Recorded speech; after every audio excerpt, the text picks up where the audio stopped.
My name is Arnold Vanderhorst, and I was born in 1935 in the city of Arnhem in the Netherlands. I was never in a concentration camp, but I was a hidden child. My parents had a bakery, and we lived in the back of the bakery. During the week, I went with my scooter to downtown of Arnhem to attend Hebrew school. Just before I left for Hebrew school, my mother always gave me a piece of licorice in the shape of a cat. And to this day, I love licorice. I guess it reminds me of my mother. On the weekends, I accompanied my father down to the basement to make bread. He would give me a piece of dough, and I would play with it for hours, sometimes dropped it on the floor, and then when it came time, I put my piece next to his bread in the oven, and when it came out, I asked him if I could eat it, and he said, "No, it's too dirty." In 1940, we were invaded by the Germans. I guess the first time that I thought something was up was when I saw a tremendous big plane flying low overhead. Also, I couldn't play with caps anymore. That sounded too much like gunshots, and the police wouldn't allow me to play with it.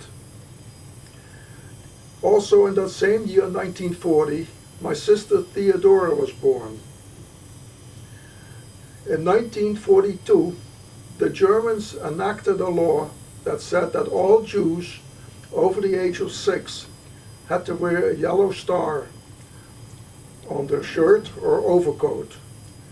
The star was made of cloth, and in the middle it had the word Jood in it, J-O-O-D, which means Jew. Because it was made of cloth, I couldn't rip it off. So now when I went to school, the kids on the street would taunt me with Rotjood, which means rotten Jew.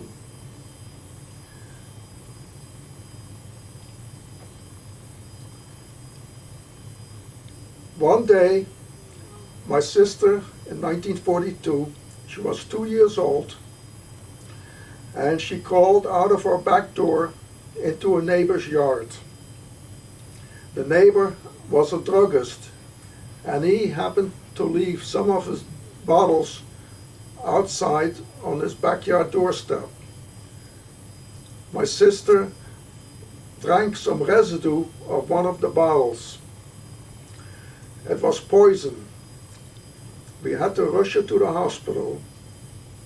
I don't know how long we stayed at the hospital, but when we came back, the building was sealed by the Germans. My parents broke open the seal, went inside. I don't know what they got, but pretty soon my mother came out, put my sister in the stroller, told me to hold on, and we started walking. My father stayed behind. I would never see my father again. It would be more than 50 years before I would learn what had really happened to him. My mother dropped me off by total strangers. Then she took my sister and dropped her off by another family, also total strangers. Then she gave herself up to the Germans. Years later, I realized what happened to my parents. All Jews that were picked up by the Germans were first taken to a theater in Amsterdam. And from there, they were taken to Camp Westerbork in the northern part of Holland. This camp, Westerbork, they were treated very well. They got good medical care and good food, like nothing happened. But then they were taken by train to the concentration camps. Today, this camp is a monument where the railroad tracks are bent up towards the sky, so that no train can ever leave from there again. Now go back to my new family. They had 4 children. A daughter was 16 years old and she went to high school, and also she was engaged to a pilot. 3 sons, 2 sons were in their mid-20s and I had nothing to do with them. But one son was 3 years younger than I was, and I had an instant playmate. I taught him how to play chess, and we had many a good game together. My new parents told everybody on the block that I was a nephew, but maybe somebody on the block didn't believe them, because one day 2 German soldiers knocked on the door. They were looking for a Jewish kid. They quickly whisked me away to a safer place, and the Germans, in their disappointments, took a bicycle.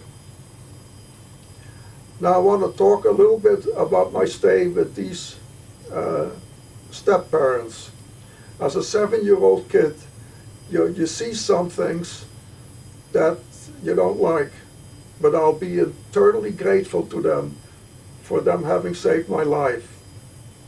For instance, for breakfast, the younger boy got an egg, and the daughter got an egg, but I didn't, and I resented that. Also, on Saturday, the younger boy got a bath. Now, we didn't have cold and hot water.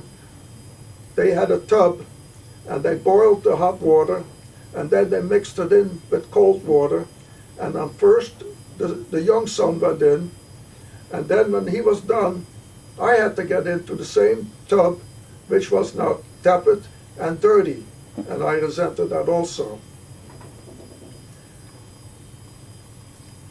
I couldn't go to school.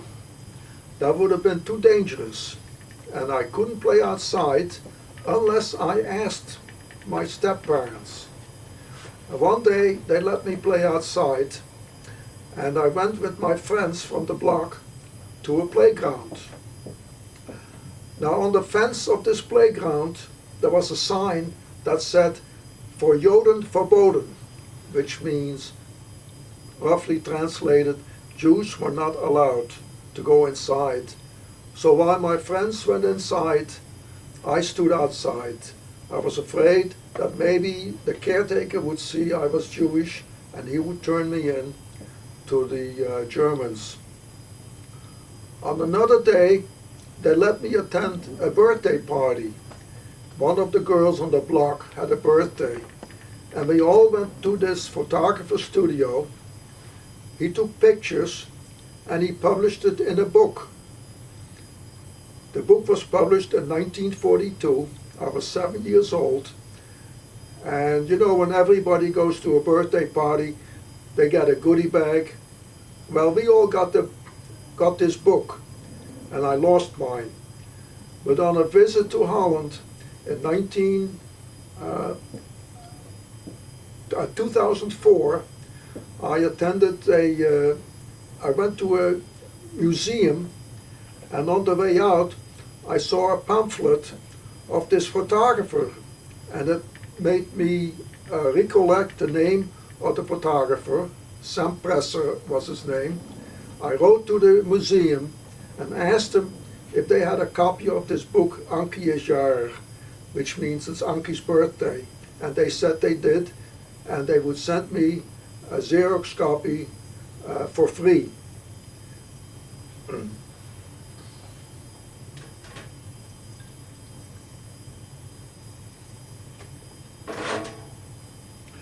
In 1944, I saw numerous paratroopers come out of the sky. They were trying to liberate the city of Arnhem. However, it was a total flop. They all got killed. The Germans were too much entrenched in the city. So the government told everybody in the city that they had to evacuate Arnhem. My step-parents took doors off the hinges, loaded them on push carts, put food and water on push carts, and we started walking. On the side of the road, I saw numerous graves of soldiers with a rifle and bayonet stuck in the sand with a helmet on top. Presumably, those were the soldiers that got killed. That first night, we stopped in the woods. The men dug a big hole, lined it with those doors, put a canvas over it, and we had a makeshift tent. I don't remember much about sleeping in the tent, but the next morning I was playing in front of the tent. I noticed an old woman sitting on a log. I didn't pay much attention to her, but all of a sudden she let out a yell and she fainted. It was my grandmother. She had recognized me as her grandson. We said hello and goodbye.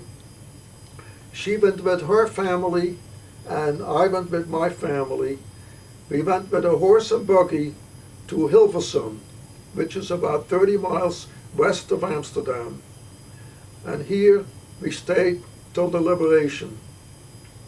Because it was 1944, the hunger winter from 44 to 45 was brutal. People were starving.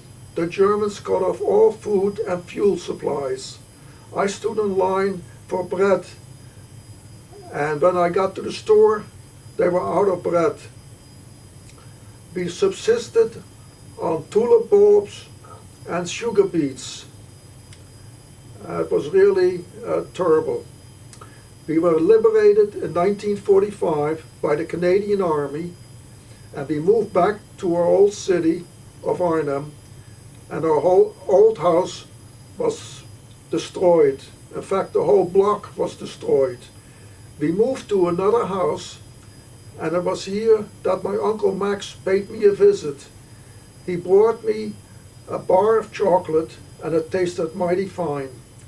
Also, the Swedish government sent over planes that dropped packages with white bread on Dutch soil, and it tasted like angel cake.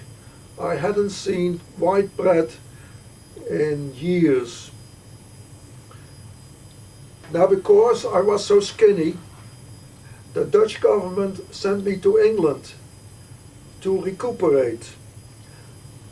I went to a stay in a children's camp for 3 months. I don't remember much staying in the camp, but I was always early in the morning in the kitchen. I guess I was craving food. After 3 months, I went to stay with a private family in Ilkley. And here I had the best time of my life. The family had a car, and they had a cottage up in the hills, and I loved being driven in the car. Also, they had 2 children, an older daughter and a son, and the father was teaching his older daughter how to drive. And he didn't do it on the road. We went to a meadow, and we went up and down the hills, and I sat in the back, and I loved it. They sent me to school, but I wasn't really in the mood to study. They wanted to adopt me, but because I had a sister, they didn't. So I was sent back to Holland, and it was here that I was reunited with my sister and my grandmother. And pretty soon, we were on our way to the United States. The year was 1947. For some reason, we couldn't travel from Holland to the United States. We had to take a train through Germany, through Denmark, all the way to Gothenburg, Sweden. And here we boarded the ship Gripsholm. It took 10 days to cross the Atlantic, and I was sick as a dog. In the United States were waiting for me my Uncle Max and Aunt Helen. They had a small apartment in Brooklyn, And pretty soon, my aunt was already complaining that she had 3 more mouths to feed. Oh, but she was very generous.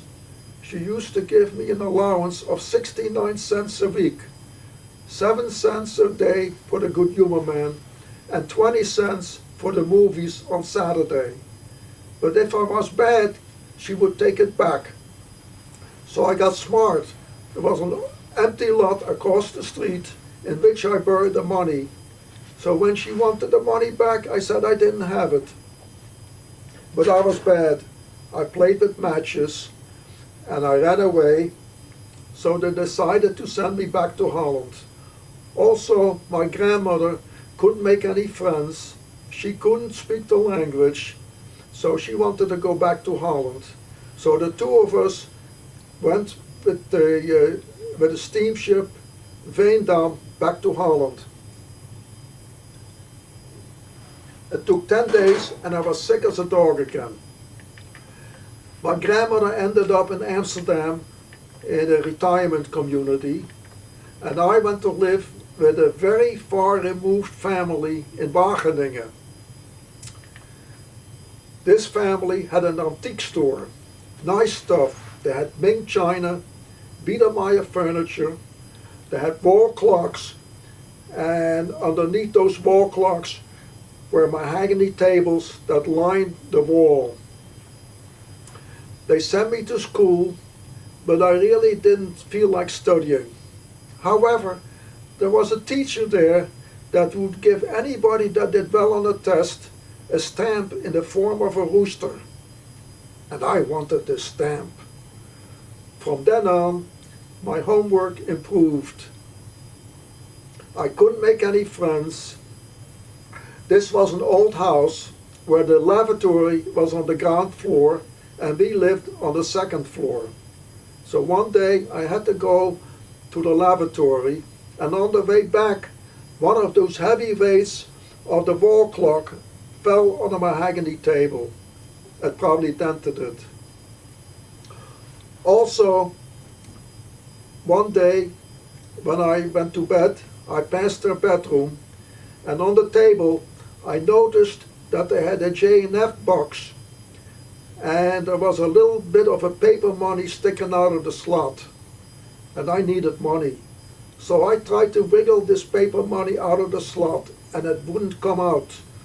These boxes were so constructed that once you put a dollar bill in, or a guilder, you can't take it out. I could get it out a little bit, but that was it. Do you know they woke me up in the middle of the night to ask if I had wanted to try to take that money? I said, yeah. But I guess this was the last straw, because they sent me to an orphanage, a Jewish orphanage in Amsterdam. This was a children's orphanage, and it was here that in 1948 I got to be bar mitzvah. The director, or the woman director, promised me 50 cents a month, but she wouldn't give it to me. She said, I'll save it for you. I don't think I ever saw the money. After a couple of years, I went to live in a boys' orphanage just around the corner. They had a director and his wife that were not Jewish, but they had a kosher kitchen, and I was sent to a Jewish high school. Also on Saturdays, they sent me to a synagogue, and to make sure that we went to a synagogue, the director would go with us, and while he sat in the pew, we snuck out the back and played soccer on the street. In 1954, I graduated from the Jewish high school by the skin of my teeth. I thought I knew it all, but I really didn't.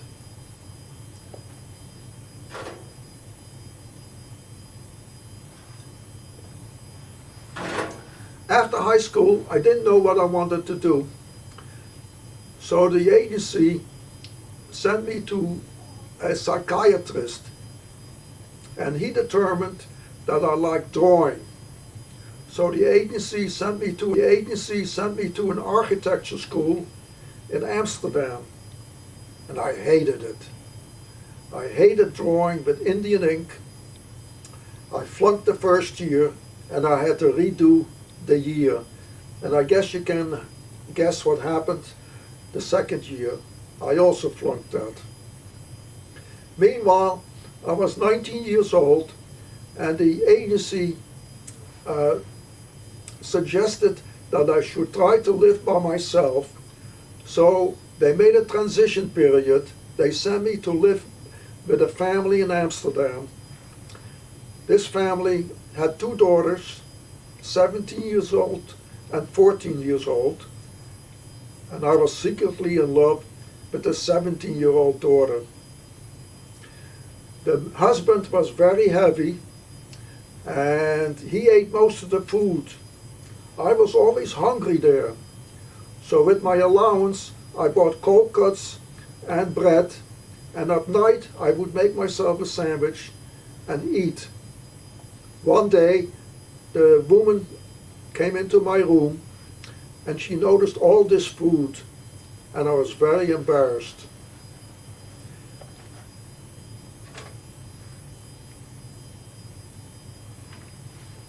Meanwhile, my uncle wrote me, "Make yourself eligible to come to the United States."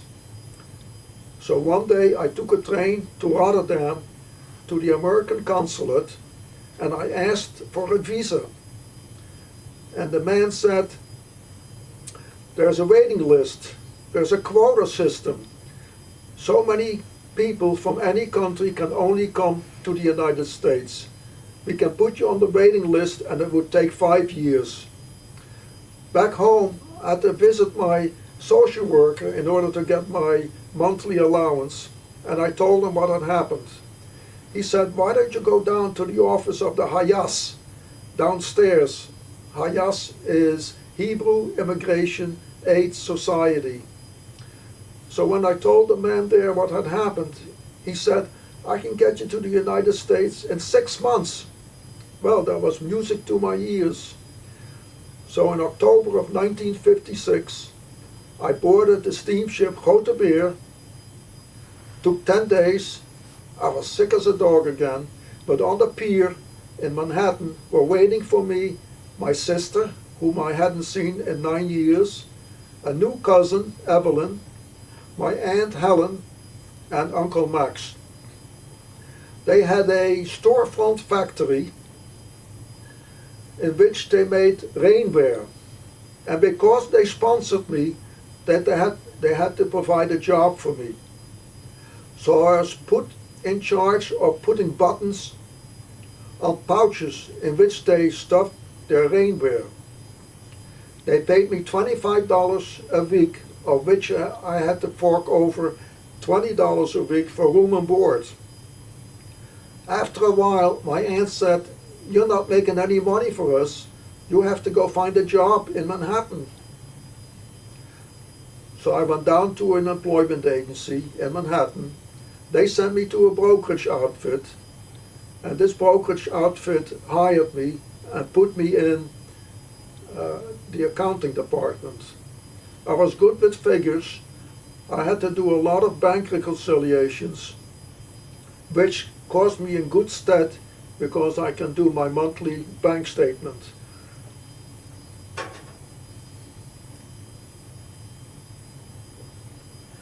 I was paid $55 a week, which was good money in 1957.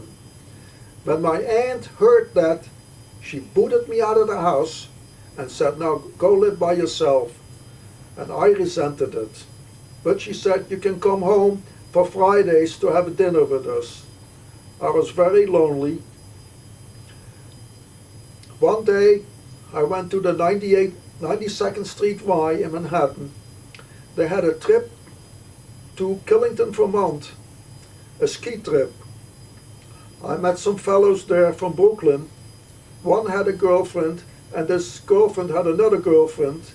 We double dated, and we got married in 1963.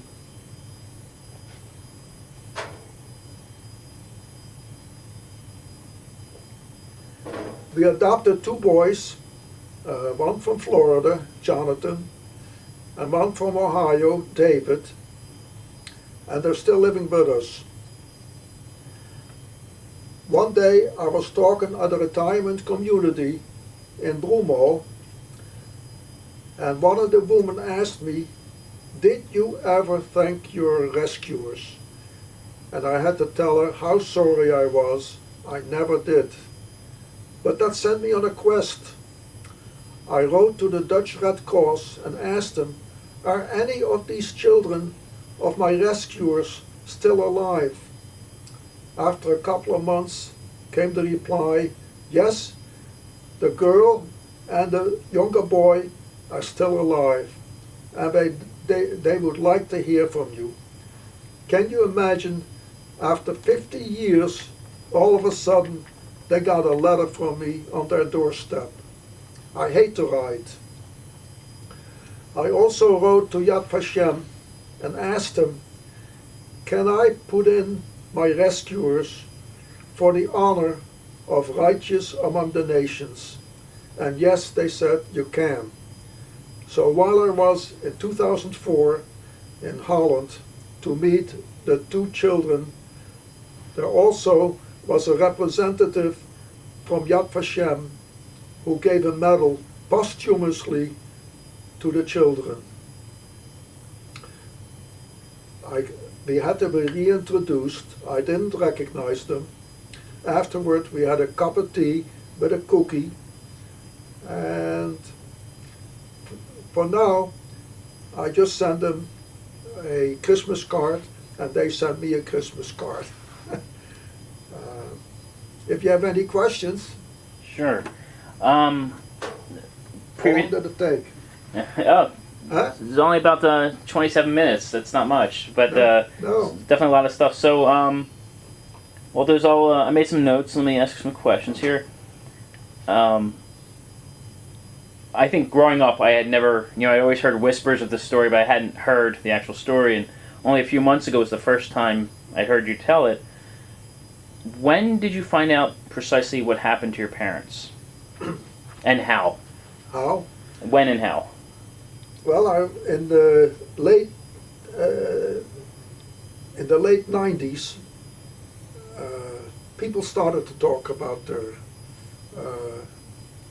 experiences. They never did before. I guess it was too painful.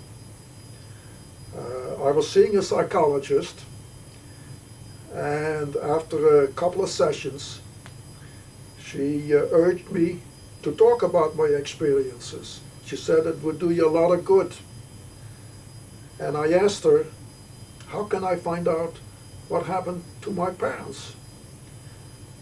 Because I always thought, that walking in Amsterdam, I would see my parents or my mother come across around the corner and meet me. She said, write to Yad Vashem. And I emailed Yad Vashem and I asked them what happened to Judith and Jacob Vanderhorst. They wouldn't send me by email, but by snail mail I got a big envelope, and they said that they were killed in Auschwitz-Birkenau at the end of January 1944. So I guess, eerily enough, I guess the camps kept pretty meticulous records. They had, to know exactly when that happened, the camp must have kept records of this. The Germans kept excellent records. Wow. You ask yourself, why keep those records? But the Germans were punctual. They were thorough. Mm-hmm. And somehow Yad Vashem got hold of these records. Okay. And that's how I learned about it. Okay. Now, the step family. I guess first, your parents dropped you and your sister off at different families. Right. Did they know these families at all? That's an often asked questions. And I think that the resistance was involved in this. Okay. My wife, she often asked the same question. And, at one time, we thought that because we had a bakery, maybe this family was a customer of the bakery because it was in the same city. However,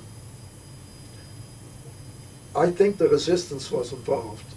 They may have contacted my mother and told her that this family can take one child, one Jewish child.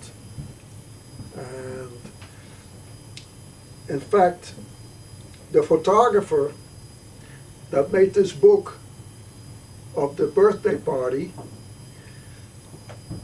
he sent out people to sell this book to stores. And with the money, they gave to the resistance, which is what I later found out. And I have a copy of this book, and you can see it. Okay. Now, I guess it's a bit of a delicate question, but one is curious. Why would your parents surrender? Why would your parents, I think because they broke open the seal, they were kind of marked. The Germans knew that they were in the city. So I think my mother made the sacrifice, putting her children in safety, and gave herself up in order, not to bring the children into the same position that they would be picked up also. She may have told the Germans, I don't have any children, I don't have any family, just to make us safe. I think that's what happened. I can only think about this. How old were you and your sister at this time? My sister was 2 years old, and I was 7. My sister, she was trying to get her rescuers honored by Yad Vashem, but she started too late. All the witnesses are dead, and there's nobody there that can vouch, for who her rescuer really was. And it's a shame that she can't do this. She wanted to do this. She's going to Israel next year with our synagogue, and she wanted to see her name in the Garden of Justice at Yad Vashem. Now, you had mentioned there was a failed attempt at rescue from the paratroopers. Do you know what nation the troopers? England. I think they were from England, the Tommies. Okay. I guess that was their nickname. This was Operation Market Garden. They were trying to liberate the whole area around the city of Arnhem. There was the city of Ede and Epe, I think. It was all the surrounding area of Arnhem. In fact, the south of Holland, below the Rhine, was already liberated. The Germans were on the northern part of the Rhine, and they wouldn't give it up. And that's where we had the hunger winter from 1944 to 1945, where we were starving. When your family in America had came to the decision for you and your grandmother to go back, and don't worry, this isn't in the way, so you don't need to worry about that being in the way, Okay. just so you know. So when your family had made a decision for you to go back to Holland from the States, you went but not your sister. My sister stayed behind. Okay. I wouldn't see her for 9 years. In a way, I wasn't sorry that I went back, because I would have lost my native language. I went to school, high school. I spoke Netherlands, Dutch. Sometimes I read Dutch books, And I find it a joy to read, my mother language. I would have lost all that. My sister doesn't speak a word of Dutch. Now, why did she remain and not go back? Uh, all I can say is that my aunt and uncle were childless. They had no children. So I think they were glad to have a child. And I was a troublemaker. They didn't want me. But my sister was subdued. And, there's one thing that is in my mind. I can't prove it. But my sister's rescuer and her husband, they were also childless. And I think my sister was with them from 1942 to 1947. She was 2 years old, till she was 7 years old, till she went to America. My uncle never kept up the connection to her rescuers.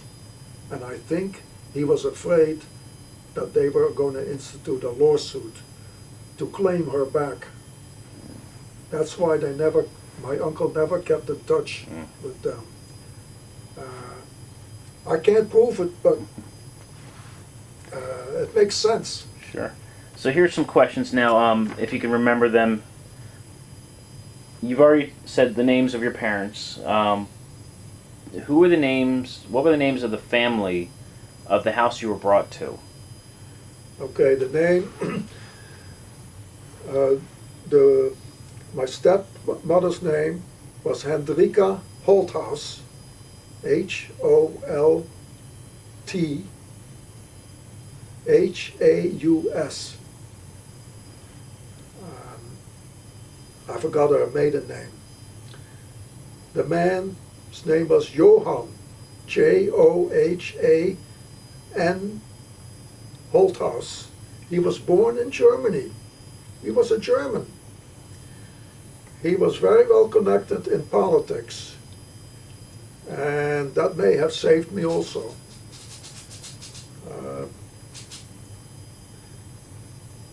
The daughter's name was Annie. The younger son's name was Ben. They had an older son in their mid-20s. His name was Joop. He was a silversmith. I remember he made a dragon from clay and it was sitting on the mantelpiece. It was red clay. The other son in the mid-20s was in the Dutch army. His name was Ace, E-E-S. He used to come home for the weekend, and I always had to go upstairs to my room.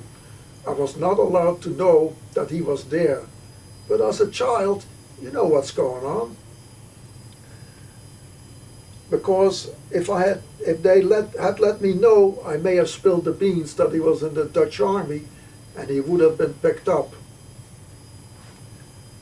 Now, when you left with that stepfamily to the woods, what was the name of the location you guys went to? After the woods? The woods themselves, what woods? The woods was called Roosendaalse Bos. Roosendaal, Roozendaalse, Bos, B-O-S, means Roosendaal Woods. How long were you in the woods? I think we were there maybe a couple of days. In fact, one day I saw soldiers doing exercises. They were running and then falling flat on the ground with their rifles. I think they were German soldiers, but they didn't bother us. We were just refugees, that had to evacuate Arnhem. Arnhem was very strategically located. The Allies and the Germans fought very hard for the city. When you and your stepfamily went to these woods, was it because of the battles in Arnhem, or was it because you were afraid, or the families were afraid the Germans were going to capture? No, this was the Battle of Arnhem. Okay. In fact, before we left the city of Arnhem, I saw plumes of smoke coming out of the center city. They were going to bomb it. They were going to get the Germans out. The Germans didn't want to leave. So everybody had to leave Arnhem. You know, you saw this movie, A Bridge Too Far, where they tried to take Arnhem, and it's true. It was really a hard fought, because the south of Holland was liberated already. The north wasn't. Now, do you remember the name of the orphanage you went to stay at? What happened? The name of the orphanage that you went to? Do you remember the name of it? It was called there were a couple of orphanages around the city of Amsterdam. It was called Ezrat Hayelet. There was an orphanage in, I think it was called the city of Naarden. There was a girls' orphanage, a children's orphanage, and it was all like an umbrella that was governed by the Jewish community. We had, sometimes we got together, all of us, and played sports. Ping pong, running, you know, I guess soccer. I still keep in touch with some of the fellows from the orphanage. One lives in Australia, one lives in Belgium.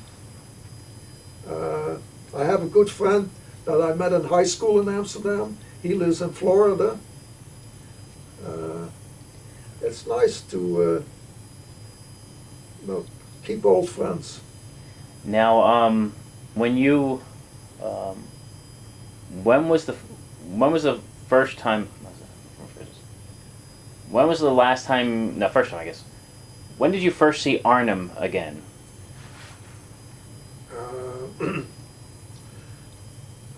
I didn't see Arnhem since I went to the United States in 1947. I've never been back to Arnhem. Yeah. I was in Holland in 2004 and 2006, and I never went to Arnhem. You know what happens when you go back to Holland? You know, you see old friends, and the friends say, oh, you can stay with us, you know, we'll take you here, we'll take you there, and you never go. I got a picture of a bakery, which is now empty, from the daughter of my rescuers. She went to Arnhem, and she made a picture, and she sent it to me. Unfortunately, I don't have it with me. She said it's an empty building. Lakey, my wife, she thinks that my parents owned it and that we should be compensated for it. But I wrote to the Capitol building in Arnhem about the building, and they said a photographer owned it, and my parents just rented it. So. Do you have interest in visiting Arnhem? Do you think you might remember anything if you saw it? Probably the building is still there. I have nice memories of Arnhem. They have a museum that's in the open air. It's called the Openlucht Museum. They also have like a square, you know, a round square, and in the ground are little holes. and people are asked to come and stand on that round square, and then somebody in the back turns on the faucet, and little fountains pop up, and you get wet. It's called the bedriegertjes, which means somebody that wants to put the wool over your eyes. How would you call that? Shyster? What? A shyster? I don't know. Yeah, maybe. A politician. Let's think here now. What's your thoughts on Germany in general? That's a question I also get. For years, I didn't like Germany. But time heals things. And I think it was in the year, when did I come here? I came here in 76. I think in 1969, I saw a Volkswagen for under $2,000, new. And since I was commuting to IBM from Suffern to White Plains, I wanted that cheap vehicle. It was economic, so I bought it. I think it was the cheapest car I ever bought, new. So I guess time heals. Some people ask me, or some students ask me, did you ever meet Hitler? I said, no, I never met Hitler. But it's not as far-fetched, because when I saw my podiatrist, I told him the same question. He said, I had a patient here who was a weightlifter, and he went to the Olympics in 1936, and he met Hitler. So you never know where a question can lead you. I think that's what I have here. I think that's all I have. Let's see, is there any other stuff that you want to recount? Anything else? Well, one more thing sticks in my mind with the family that rescued me. I was always enamored with buttercream. And in those days, we didn't get milk delivered with bottles or in cartons. A milkman pulled up to the curb with a horse and buggy, a little pony, and then the housewife would come out with an empty pot, and the milkman would scoop out the milk out of a canister into the pot, and then the woman would bring it into the kitchen. So one day I happened to pass the kitchen and I saw this milk with the yellow cream on top. And boy, did I love cream. I went into the kitchen and with my finger I went into the milk and dipped the cream and licked it. Then my stepmother came in and she saw me doing that and she gave me a whack over my ears. I guess I was bad, I guess, kids. Okay. But they saved my life. Yeah. They also, my stepdad was very nice. He bought us postage stamps from all over Europe. They were colorful. There were like 1,000 stamps in a package. And we had an album. And maybe you won't believe it, but from that I learned geography. Geography was one of my best subjects. You know what another name for Finland is?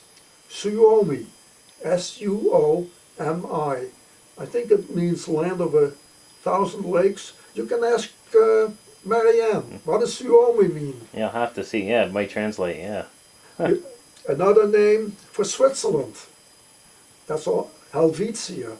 Ah, okay, I know, Helvetica. Helvetica, you call it. That's what I learned from stamps. Actually, I think Switzerland is why the country code is CH, Confederation Helvetica. Helvetica? Yeah, so the country stickers, you know how Germany is DE, Denmark is DK, Switzerland is CH. And I remember cracking the joke. I said, "What's that stand for? Twitcherland?" And Mary says, "No, Confederation Helvetica." Oh yeah. Yeah, good. All right, let's put this